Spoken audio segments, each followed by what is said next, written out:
ಸುಮಾರು ಸಾರಿಗೆ ಇಲಾಖೆ ಕಟ್ಟಡಕ್ಕೋಸ್ಕರ ಸುಮಾರು ಎಷ್ಟು ಕೋಟಿನಪ್ಪ ಅದು ಟೋಟಲಿ 6 ಕೋಟಿ ಪ್ಲಸ್ 5 ಕೋಟಿ ಒಟ್ಟು 11.5 ಕೋಟಿಯಷ್ಟು ಇವತ್ತು ಕಾಮಗಾರಿ ಕಟ್ಟಡಗಳನ್ನ ಕಟ್ಟಿಸ್ಕೊಡ್ತಕ್ಕಂಥದ್ದಕ್ಕೆ ಇವತ್ತು ಶಂಕುಸ್ಥಾಪನೆಯನ್ನ ಮಾಡಿದ್ದಾರೆ.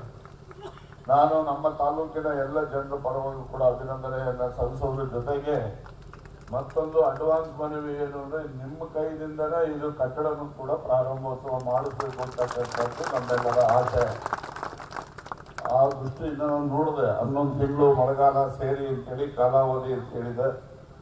ಹಾಗೆ ಅದನ್ನ ಕಾಲಾವಧಿಯ ಒಳಗಡೆ ಆ ಕಾರ್ಯವನ್ನ ಪೂರ್ಣ ಮಾಡ್ತಕ್ಕಂಥದ್ದು ಮತ್ತೆ ತಾವೇ ಬಂದು ಅದನ್ನ ಉದ್ಘಾಟನೆ ಮಾಡತಕ್ಕಂಥ ಒಂದು ಪುಣ್ಯದ ಕೆಲಸವನ್ನ ತಾವು ಈ ತಾಲೂಕಿಗೆ ಮಾಡಿಕೊಡ್ತೀರಿ ಅಂತಕ್ಕಂಥ ವಿಶ್ವಾಸವನ್ನ ನಾನು ವ್ಯಕ್ತಪಡಿಸ್ತೇನೆ.